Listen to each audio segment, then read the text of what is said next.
Existem poucas lembranças de infância tão doces e descontraídas como as dedicadas aos jogos de videogame. Mas enquanto a nostalgia muitas vezes nos impede de sentir tudo exceto alegria por essas lembranças, à medida que envelhecem, os jogadores ocasionalmente começam a reparar em coisas sobre os jogos com os quais crescemos, que ou não fazem sentido ou levantam algumas questões de fato muito inquietantes, desde a horrível história do Pokémon até as monstruosidades de Minecraft. Aqui vão algumas das teorias sobre videogames para arruinar a sua infância. Ah, e eu prometo que não tem nenhuma teoria sobre um jogo inteiro ser apenas o pesadelo de uma pessoa em coma. Tá me achando com cara de quê? Amador? Ouriço de estimação. Sonic, o ouriço, tem corrido, saltado, girado e servido de inspiração para alguns fanarts que eu gostaria de desver desde 1991. Mas e se eu te disser que o ouriço azul pode não ser tão livre quanto a gente pensa? Vamos dar uma olhada no lar de Sonic por um momento. Enquanto os mundos de jogos de plataforma sempre são pouco contidos, Sonic leva isso a um outro nível. Quem é gamer entendeu. Existem loops fechados e rampas retorcidas que nunca se formariam naturalmente e que existem somente para serem percorridas em velocidades incríveis. Além disso, o mundo de Sonic é cheio de coisas projetadas para ajudá-lo. Molas, painéis, plataformas móveis e boosters. E levando em conta que o mundo de Sonic parece ser todo natural e orgânico, enquanto o vilão, Dr. Eggman, é a única força industrial presente, faz sentido que ele seja o responsável por colocar esses acessórios e estruturas não orgânicas no mundo de Sonic. Mas por que Dr. Eggman criaria ferramentas para ajudar o seu arqui-inimigo? Bom, o que é o Sonic? Ele é um ouriço. Tecnicamente não é um roedor, e sim uma espécie associada a roedores, como hamster e porquinhos da Índia. E você pode perceber que esses são normalmente mantidos como bichinhos de estimação. É isso mesmo. Essa teoria propõe que nosso herói Sonic, o ouriço, não passa de um bichinho de estimação em uma gaiola. Então, enquanto todas as molas, loops, painéis e plataformas móveis não fazem qualquer sentido em um ambiente natural, eles fazem sentido como aparelhos para fazer exercícios, como uma grande e elaborada gaiola de hamster para Sonic ficar correndo. Ok, mas ainda existem os inimigos e armadilhas a serem evitadas em cada nível. Mas o Dr. Eggman também deu ao Sonic um jeito de ganhar mais vidas. Não é bem uma atitude de quem quer eliminar o ouriço, não é mesmo? Bom, dito isso, eu sinto arrepios só de pensar que tipo de dono de pet sádico Dr. Eggman deve ser. Terror atômico. Pokémon é uma franquia mais realista do que a gente costuma imaginar. E não estou falando isso só porque minha mãe também me pôs pra fora de casa com 12 anos.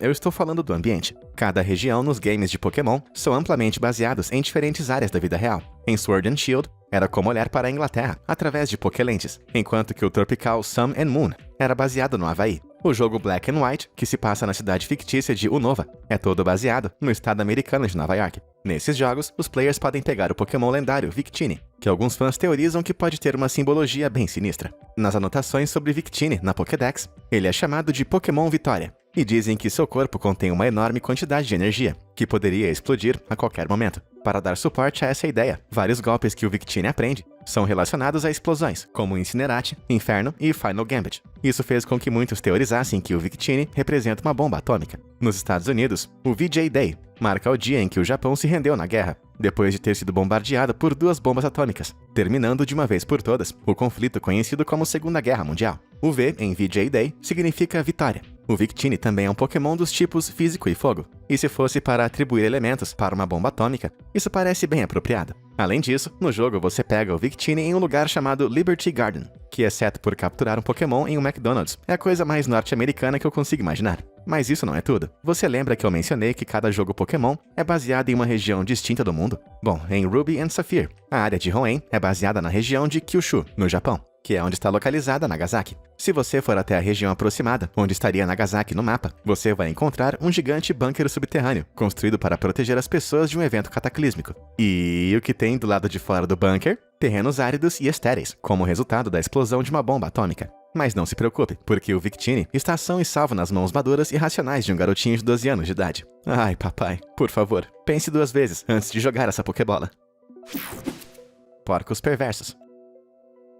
Durante todo o tempo que eu passei no mundo vasto e criativo de Minecraft, eu tive azar o bastante para interagir vez ou outra com alguns creepers bem assustadores. E não estou falando de assustadores como aqueles players estranhos que sempre te chamam para jogar às 2 da manhã. Eu estou falando desse cara, o esquisitão feioso, alto e verde, com uma terrível tendência de explodir e destruir todo o meu trabalho suado. Você sabia, no entanto, que muitas comunidades de Minecraft assumem que esses homens-bomba assustadores, na verdade, têm uma origem bastante curiosa? Esse é o adorável porco, e muitos especulam que essa doce e amável criatura se transformou no monstruoso creeper que a comunidade tanto teme. Mas essa ideia não é tão fora da casinha quanto parece. Para começo de conversa, o jogo já tem o Pigman. Então, sabemos que em algum ponto, o simples porquinho chegou numa divisão evolucionária. E apesar de serem perigosos, Creepers também tendem a viver em bandos, assim como os porcos. Eles também são geralmente encontrados em cavernas que contêm cogumelos. E no mundo real, os porcos são comumente usados para rastrear trufas pelo olfato. O outro local onde eles são normalmente encontrados, as florestas, fornecem as pistas do porquê eles evoluíram para serem altos e verdes,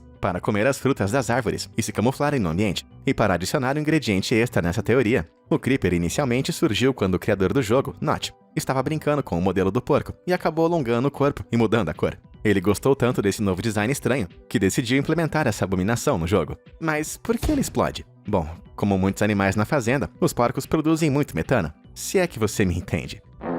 Tanto é que muitas fazendas começaram a aproveitar esse metano como fonte de combustível. Então, quando um Creeper corre até você e explode, pode ser porque você não esteja exatamente morrendo por causa de uma bola de fogo, mas por uma enorme quantidade de pum. Cara, como se virar um churrasquinho por conta de um desses já não fosse ruim o suficiente. Mas e você, o que acha? Essa teoria tem fundamento ou é apenas uma grande porcaria? Diz aí nos comentários abaixo. Ah, também se inscreva e deixe o like, se quiser mais teorias absurdas como essa. E falando nisso, vamos para a próxima delas.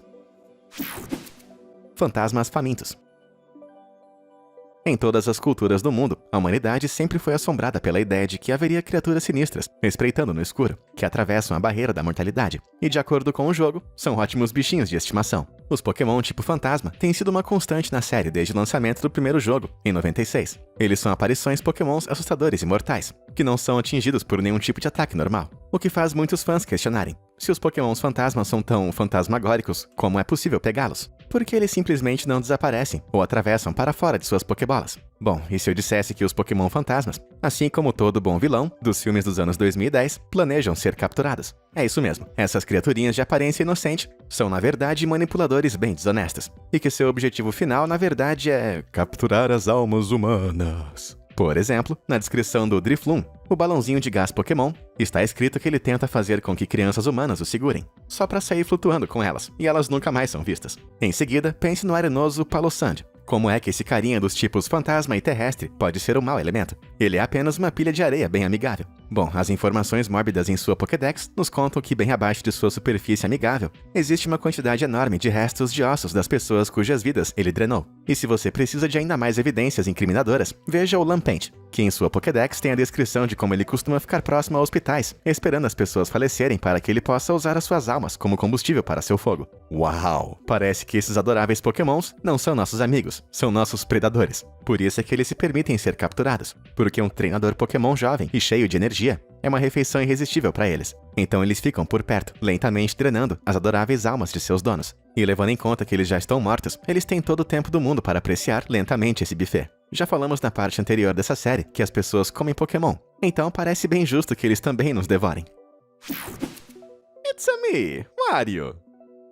Na minha opinião, não há herói maior do que o Mario. Ele resgatou donzelas em perigo, derrotou reis malignos, viajou ao redor do mundo e até mesmo foi para o espaço, 2 vezes. Nada mal para alguém que ainda tem um registro profissional de um encanador. Obviamente, com toda a publicidade, o grande Mario acabou atraindo alguns fãs, e é nisso que se baseia a nossa próxima teoria. Esse é o Wario, o brutamonte que de alguma forma conseguiu tomar um papel de destaque em 2 franquias da Nintendo. Ele apareceu pela primeira vez no Game Boy Advance, em Mario Land 2, lá no ano 1992, atuando como principal antagonista do jogo. Desde então, ele apareceu em inúmeros spin-offs, sempre no papel de inimigo do Mario. No entanto, quando você começa a analisar as coisas um pouco mais de perto, não parece realmente que o Wario detesta o Mario. Parece apenas que ele é obcecado pelo herói. Vamos observar algumas evidências. Para começo de conversa, Wario usa precisamente o mesmo nome de Mario, só virando o M de ponta cabeça. Observando as roupas, Mario e Luigi são tanto encanadores quanto irmãos, o que justifica as roupas parecidas. No entanto, Wario não é encanador e nem é irmão de Mario, mas se veste exatamente igual a ele. Dizem por aí que não existe maior forma de admiração do que a imitação. E lembre-se, Mario é uma celebridade em Mushroom Kingdom. Ele ganha até um desfile no jogo Odyssey. É possível afirmar com segurança que Wario conhecia Mario desde antes deles se encontrarem. E por falar nisso, essa é a casa de Wario, quando ele fez a sua primeira aparição. Você reparou naquela grande e assustadora estátua do Mario lá no fundo? Acho que o Wario não é um arqui-inimigo, rival ou membro da gangue. Ele é apenas um fã obcecado, que se veste como Mario e o persegue por aí. Levando em conta que uma das características mais marcantes de Wario é sua ganância sem fim, também existe uma chance de que essa imitação barata de Mario seja ele tentando lucrar em cima da popularidade do herói, e não apenas uma obsessão. Eu não sei se isso faz dele um vilão melhor ou pior. uma mãozinha para Fred.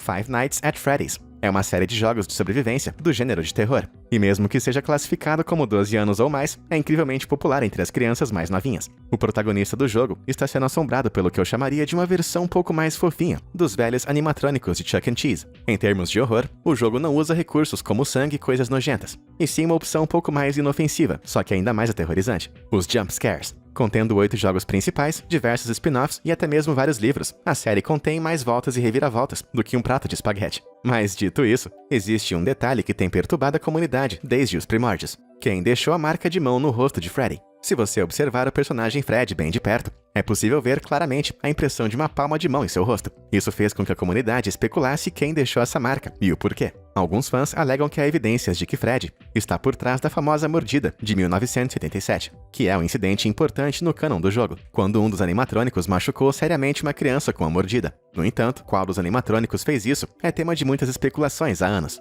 Alguém tentando se livrar de Fred pode ter batido em seu rosto com força o suficiente para deixar uma marca. Mas essa marca de mão é grande demais para ter sido feita por uma criança. No entanto, outra teoria interessante sugere que a marca foi deixada por ninguém menos do que o próprio Fred. Veja bem, os animatrônicos são misturados e recombinados o tempo todo, resultando em criações pavorosas, como o Mangle, uma mistureba de um monte de animatrônicos diferentes. Também existe o entendimento de que os animatrônicos são ocos por dentro, como fantasias vazias com pensamentos próprios. O tamanho e a posição da impressão faz mais sentido se pensar não em alguém tentando empurrar Fred para longe, e sim tentando arrancar a sua cabeça. Essa teoria sugere que uma vítima inocente que estava dentro da fantasia com a cabeça de Fred, que terrivelmente se virou contra ela. Em pânico, o usuário tenta freneticamente arrancar a cabeça, mas rapidamente encontra o seu destino sinistro. Isso porque era para ser leve. Embora não conheçamos a vítima de Fred, levando em conta o nível da franquia, é uma questão de tempo até que eles criem mais um spin-off, com uma trilogia de livros explicando tudo. Tingle Malvado. Se você já jogou Legend of Zelda, com certeza já se deparou com esse carinha aqui, o Tingle. Ele apareceu pela primeira vez em Majora's Mask, e depois disso fez diversas outras aparições nos jogos da série. O personagem reincidente é facilmente reconhecido por seu macacão verde super justo ao corpo, sua baixa estatura e seu desejo incontrolável de se tornar uma fada. No entanto, esse inocente objetivo se torna um pouco menos incrível quando você descobre que ele já tem 35 anos de idade. E nossa próxima teoria trata especificamente de Tingle em The Wind Waker, mas não deixe as coloridas imagens do jogo te enganarem. Esse Tingle é o pior de todos. Quando Link, o protagonista, encontra Tingle, ele estava preso na cadeia de Windfall Island, o que já não me parece um bom começo. Depois de ser libertado, ele pode ser encontrado em sua própria ilha, que tem uma torre misteriosa. No topo, você vai encontrar 3 homens vestidos como Tingle, 2 dos quais estão girando uma imensa catraca. Daqui, Tingle ajuda Link a mapear o oceano e até auxilia na quest para montar o todo-poderoso Triforce. Apesar da sua intenção em ajudar, no entanto, certamente existe algo sinistro acontecendo. Para começo de conversa, Tingle diz que foi preso simplesmente por sua aparência estranha. Mas levando em conta que existe esse cara esquisitão aqui, em Windfall, fica difícil acreditar. Em segundo lugar, os homens operando a catraca aparentam estar lá contra suas vontades, não é mesmo? Eles parecem hesitar sempre que você fala com algum deles. E sem um barco, eles não têm como sair da ilha. Ok, mas afinal, por que eles estão fazendo aquilo? Bom, por toda Wind Waker, você pode encontrar diversas ilhas que são o lar das Great Fairy. Essas fadas poderosas são capazes de aumentar as capacidades de Link, mas elas não são fáceis de encontrar. Isso porque as Great Fairies são encontradas abaixo da superfície das ilhas. Link precisa usar uma bomba ou Power Bracelets para mover imensas pedras e ter acesso às fadas. Bom, olhando para a ilha de Tingle, ela se parece muito com uma Fairy Island, não acha? Isso fez com que algumas pessoas especulassem que os empregados de Tingle estivessem operando uma imensa broca para perfurar um acesso até o reino das fadas. E no fim das contas, até que faz sentido, já que o maior objetivo de Tingle é se tornar uma fada. Além disso, Tingle passa a maior parte do seu tempo mapeando o oceano, então ele poderia estar procurando por mais ilhas das fadas. Mas de qualquer maneira, eu não quero nem pensar o que Tingle faria ao encontrar uma Great Fairy. A faria de escrava? A faria para o jantar? Vai saber. Ah, e por algum motivo, a Nintendo também deu um jogo próprio para esse esquisitão. Por favor, Nintendo, pare de recompensar os seus personagens macabros. Princesa Podre. Peach e Mario são como Ross e Rachel do mundo dos videogames. Em alguns momentos, eles parecem um casal, e em seguida, parecem apenas amigos. Mas se a teoria a seguir for verdade, a relação entre os dois pode ser muito mais complicada do que a gente imagina. No amado jogo Super Mario Galaxy, Mario entra em uma aventura pelos planetas do universo. E durante sua jornada, Ele é ajudado pela misteriosa Rosalina. Ela cuida de uma estação espacial, onde cultiva lumas, esses bebês estrela que eventualmente crescem para se transformar em planetas e meteoros. Isso faz de Rosalina um misto de babá e Deus, eu acho. Durante o jogo, Mario aprende a história de Rosalina, por meio de um livro de contos fofo e colorido. A história conta que quando a garota era criança, ela foi mandada para o espaço e acabou construindo a estação espacial para si e para os Lumas. A história fica ainda mais triste quando Rosalina começa a chorar e conta aos Lumas que sua mãe está dormindo sob uma grande árvore em sua casa. Por mais trágico que seja, parece que há algo estranho nessa foto. Ela parece familiar. E quanto a essa aqui? É bem difícil negar que a mãe de Rosalina se parece exatamente com a Peach. Sabendo disso, eu quero que você me responda.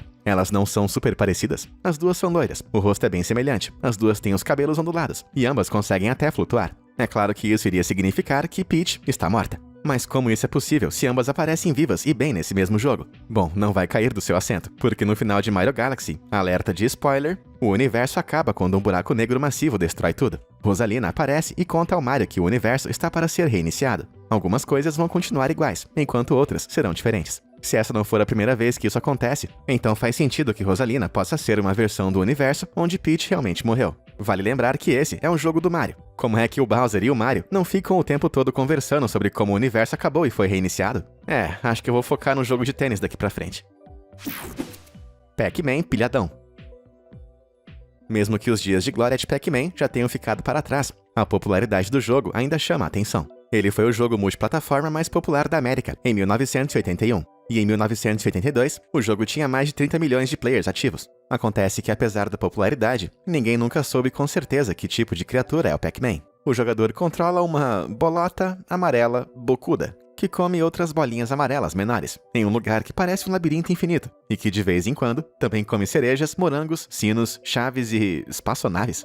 Tudo isso enquanto é perseguido por fantasmas. Através das décadas, os fãs tentaram descobrir exatamente o que está acontecendo no jogo, e nenhuma das explicações é muito bonita. Para começar, o grande objetivo do jogo é comer tantas bolinhas quantas sejam possíveis, o que poderia representar pílulas, provavelmente contra a ansiedade ou depressão, nas quais o Pac-Man é viciado. Cerejas são um símbolo comumente associado às máquinas caça-níquel, o que, mantendo o tema de vícios, faz bastante sentido. O ambiente estranho em que Pac-Man vive representa sua própria mente, confusa e desorientada graças ao seu vício. Finalmente, as implicações metafóricas de ser perseguido por fantasmas são difíceis de ignorar. Esses fantasmas podem representar diversas coisas, como sonhos nunca realizados, relacionamentos problemáticos, sentimentos de culpa, e somente quando Pac-Man consome pílulas o bastante é que ele se torna invencível e consegue silenciar esses problemas, mas por pouco tempo. Bem sinistro. Várias outras teorias usam esse mesmo molde básico. Em uma obra de arte de Travis Pitts, ele representa o Pac-Man como cosmonauta chamado Nikolai Pac-Man, em 1976, que viu 4 de seus camaradas morrerem durante a missão. Sofrendo da síndrome da culpa do sobrevivente, ele encontra uma caixa de sedativos de emergência, e logo começa a ser assombrado e perseguido por alucinações de seus camaradas falecidos. No entanto, existem leituras mais literais desse jogo que são bem menos perturbadoras. Algumas teorias propõem que o labirinto por onde Pac-Man está correndo é na verdade algum tipo de ninho, e que as bolinhas que ele devora na verdade são ovinhos. Em vez de espíritos malignos, essa versão sugere que as horríveis criaturas fantasmagóricas estão tentando desesperadamente salvar os seus filhotes, que ainda nem nasceram. Então, peraí, o Pac-Man na verdade é o vilão? Bom, de qualquer forma, eu acho que a lição aqui é: se você vir uma adorável bola amarela correndo em sua direção, pegue as crianças e corra! Splatocalypse Now.